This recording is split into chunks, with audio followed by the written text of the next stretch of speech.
Thanks, Megan. Here now, three of the people contributing to the conservative campaign to stop Donald Trump. Dana Lash, the host of Dana on the Blaze TV. Brent Bizzell, the chairman of the group For America. That's the nation's largest online conservative network. And Katie Pavlich, who's a Fox News contributor and news editor of townhall.com. Dana, let me start with you. Glenn has got the first piece in this. You also add your 2 cents, saying you were on the lines with the Tea Party, standing with the placards out on the sidewalks. You didn't see Donald Trump there.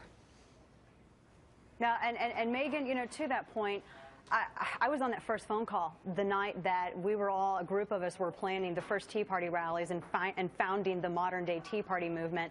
I didn't stand out, I didn't phone bank, and I didn't go door-to-door for an increased mandate for ethanol. I didn't do it for eminent domain. I did it for principles over popularity. And when I'm looking at this primary, I feel as though that a lot of this has turned into popularity over principles. That's what conservatism is. It's principle. I know Donald Trump. I think he's a nice guy. I think he's got a fantastic family. But that's not enough, to me anyway, to win over the White House. I want someone who's a great leader and is a staunch conservative, and I don't have to question their authenticity. Brent, you know what's happening right now. A lot of Trump supporters are watching this saying, these people are establishment. They don't get it. We just want someone who can go in there and screw with Washington the way they feel their lives have been messed with. Look, Megan, anyone who knows me knows I was fighting the establishment well before fighting the establishment was cool. I was fighting the establishment with the Buchanan Brigades in 1992. So why are we speaking out about this? To suggest that Trump has had some kind of road to Damascus transformation just isn't true. Look, Ronald Reagan spent 16 years working for conservative principles, giving speeches, traveling around the country, raising money for conservative organizations, supporting Barry Goldwater, doing all those things that advanced the conservative movement for decades before he ran for president. Donald Trump did none of it until 3 months ago.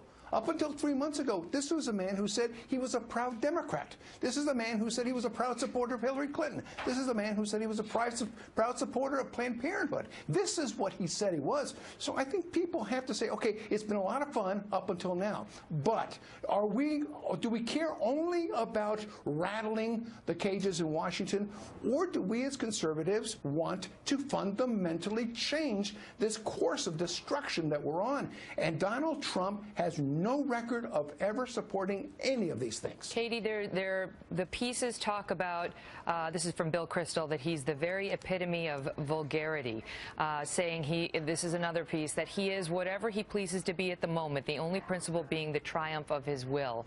It's a harsh litany of accusations against him. Does it run any risk of having the opposite of its intended effect, having the Trump supporters say, that's it, we're dug in even more, these people don't understand us? Well, look, I think that there's a lot of people who are supporting Donald Trump who are going to continue to support Donald Trump. But as we're seeing with the race in Iowa, there is a rift between Donald Trump and people who are looking at Ted Cruz as a conservative option.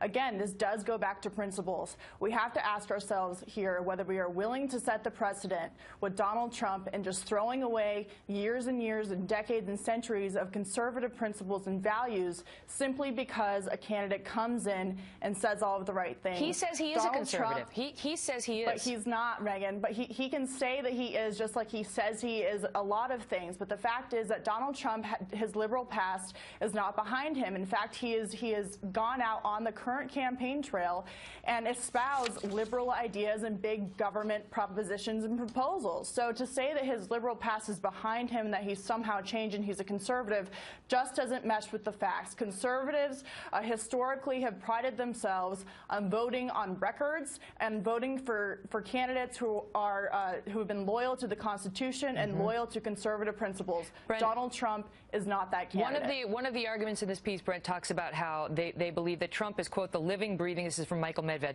the living, breathing, bellowing personification of all the nasty characteristics Democrats routinely ascribe to Republicans.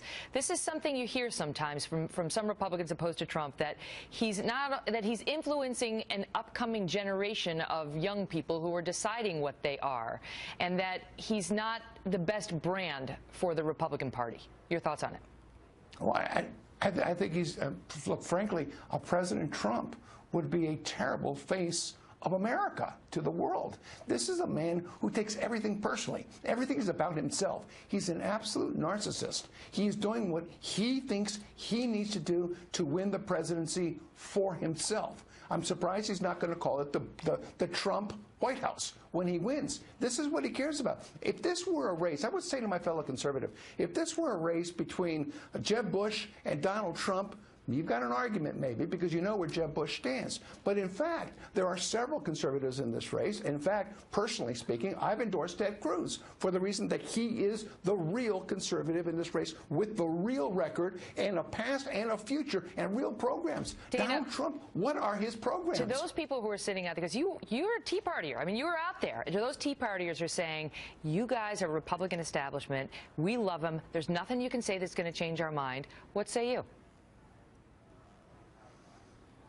Well, Megan, are you talking to me? Because Yeah, you know, I would say this. First off, I'm not a registered Republican because I haven't thought that they were conservative enough for a very long time. I've never gone out there and said, you know what? I really think that we need to subsidize big corn out in Iowa. We need to subsidize ethanol. We need to call for an increase in that mandate. That is not a conservative principle. There is no way that you look at it, Megan, that what he called for this week on the campaign trail, that is not conservative. It is not conservative to bastardize the Fifth Amendment and say that eminent domain, we can actually collude with private businesses and not for public use to go after private property owners and take their property without even fair compensation or just compensation as it's written constitutionally.